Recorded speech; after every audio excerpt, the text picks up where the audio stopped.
La consommation des drogues par les jeunes à Bamako représente une problématique complexe et préoccupante avec des conséquences graves sur la santé individuelle, la société et le développement du pays.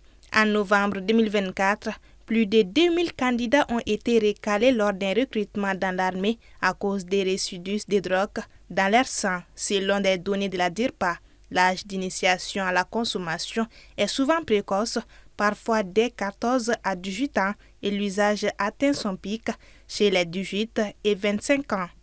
Lorsque nous prenons les statistiques, 75% des personnes sont des jeunes, des personnes interpellées sont des jeunes en République du Mali.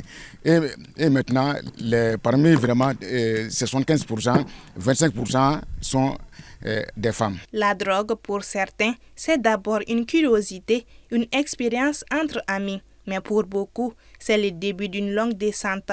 Nous avons recueilli les témoignages de 2 jeunes issus des milieux différents qui ont accepté de raconter comment tout a commencé et comment la drogue a bouleversé leur quotidien.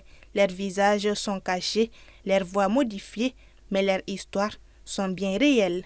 Ne donna ni ko ina kuma ne kuma yen terigo de bolun to nyoma bololu wami donc lu be mami ne fana nege mine don la ne nana ne amno bolo atafu boala o de bore gara ne tege se ga fo ga ninte wo chana me chama tare ame blow kunu ame kisota ni ara mo fle ni bolo wa ne bishire wa kana bishire ni nte mɔgɔ si laban ye ko dɔ de bɛ na ni ko dɔ ye ni e ka ɲininkali tɛ ne ma deli ka nin fɔ mɔgɔ si o parce que a bɛ ne miiri jan toro ne b'a jateminɛ i fa tɛ i ba tɛ minnu kan ka don i jigi yɔrɔ n'olu fana b'u fori ka bin yɔrɔ i bɛ taa fɔ min n'i tɛna ka taa sonyɛni na. Les jeunes bamakois consomment un large éventail de substances psychoactives. Au-delà des drogues illicites classiques, on observe une forte prévalence de la chicha et du déri, une substance locale, souvent sous-estimée dans leur dangerosité. Le tabac et l'alcool restent également des substances d'expérimentation courante. Le cannabis est la drogue illicite la plus consommée, suivie de l'alcool et du chlorhydrate de tramadol. En termes de conséquences, c'est une conséquence néfaste. Néfaste, très très dangereux pour les êtres humains. C'est les drogues qui ne sont pas contrôlées, 1 et 2 aussi. Ce n'est pas destiné à la consommation directe. C'est neutre et c'est néfaste sur la consommation humaine.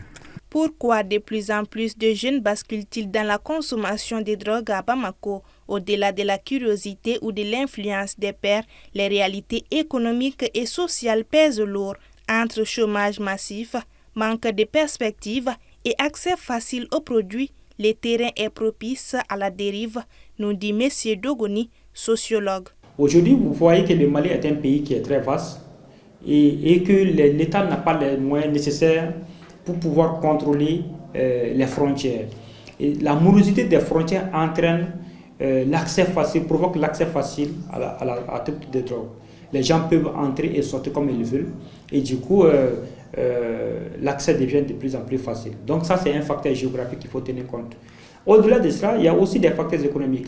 Parce qu'il y a beaucoup de gens par exemple qui sont associés à des individus comme partenaires, mais dans ce cadre de partenariat, on peut aussi voir que beaucoup de gens arrivent vraiment à entrer dans le cercle des consommateurs sans se rendre compte. Parce que le fait qu'ils travaillent avec des gens qui consomment, donc finalement, ils peuvent aussi être consommateurs de ces produits-là. Bon, au-delà de ça, c'est aussi les facteurs étatiques. Derrière chaque jeune en lutte contre la dépendance, il y a souvent un besoin d'aide, d'écoute et de suivi. Mais à Bamako, les structures d'accueil et de réhabilitation sont trop peu nombreuses. Sans structure adaptée, beaucoup de jeunes dépendants restent livrés à eux-mêmes. À Bamako, les rares centres de désintoxication peinent à répondre à la demande et la prévention demeure insuffisante. Aujourd'hui, à Bamako, avec plus de 2 à 3 millions d'habitants, il n'y a que 2 centres formels. La polyclinique militaire de Kati et aussi des centres psychiatriques de Pongé, qui sont très connus. Mais il y a des centres informels n'est-ce pas? Maintenant, avec plus de 2 à 3 millions, vous voyez qu'il y a un déficit. Pourtant, il y a pas mal de jeunes qui consomment de la drogue.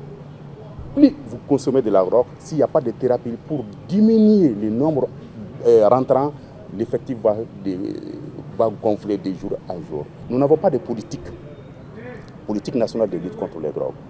L'État doit prendre des mesures, des dispositions pour que le Mali ait une politique en matière de lutte contre les drogues. La lutte contre la drogue à Bamako ne peut se gagner sans une mobilisation commune, celle des parents, des éducateurs, des institutions et des citoyens. Protéger la jeunesse, c'est protéger l'avenir du pays.